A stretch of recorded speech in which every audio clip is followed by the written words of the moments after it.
Hi, Mary. So you have to construct a 90% confidence interval for one population.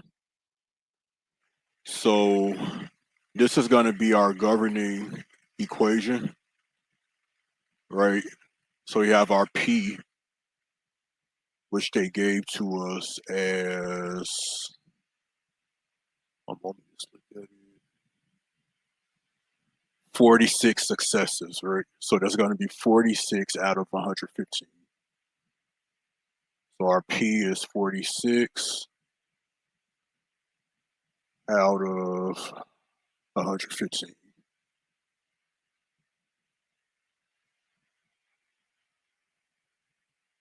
We already know our N, that's 115. So the biggest question is what's our Z-score? So to be sure that we can use Z, right, the sample size is greater than 30. So I forgot to mention that. N is greater than 30. Right, remember the central limit theorem. If it weren't there, we have to use the T. So it's a side note for you. So we have this bell curve, right? We have 90%. Our alpha is going to be 10%, right? 0.1. Alpha, that's the level of risk or the significance level. That's if we add 10% to 90, we get 100. So our Z, that's going to be this value right here. And we find that by 1 minus alpha divided by 2, right?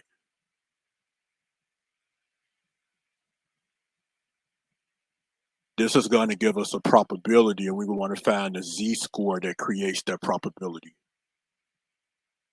So we want the Z.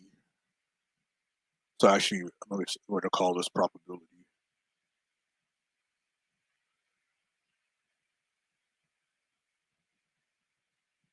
We want to find the Z that corresponds to that probability.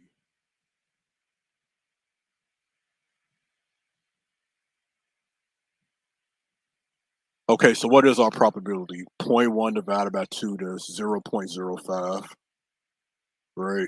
1 minus 0.05, that's 0.95. So our probability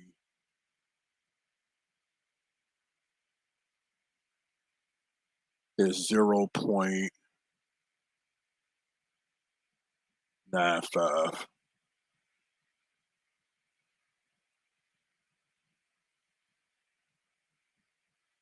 I'll just illustrate that this is alpha over 2, and this is alpha over 2.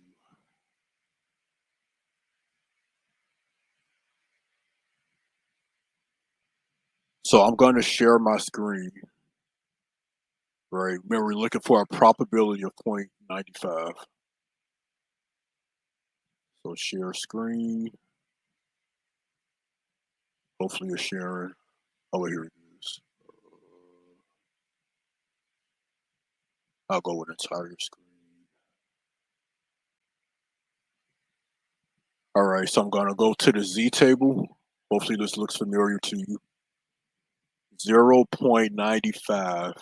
We have to do a little interpolation here, right? So I'm looking at these values.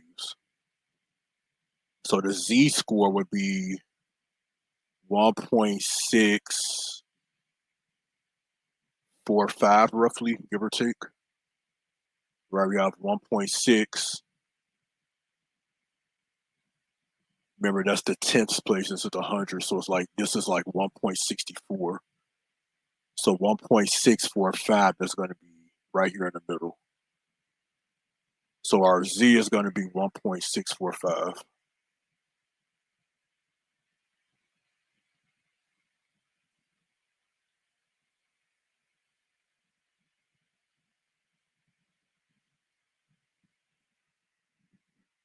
All right, so we have everything we need. So it's going to be 46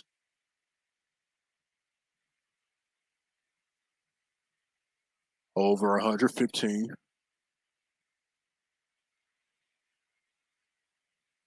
plus or minus. So now I'm about to write the margin of error.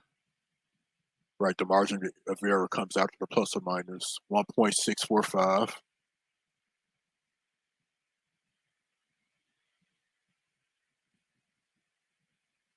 times the square root.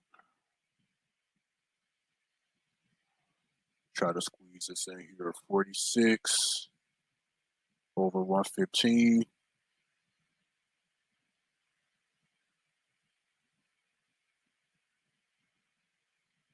quantity 1 minus 46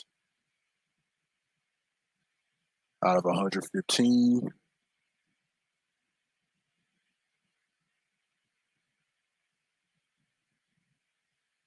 all over 115. And you should be able to simplify this. And that's how you construct the one population confidence interval. Hope this helps.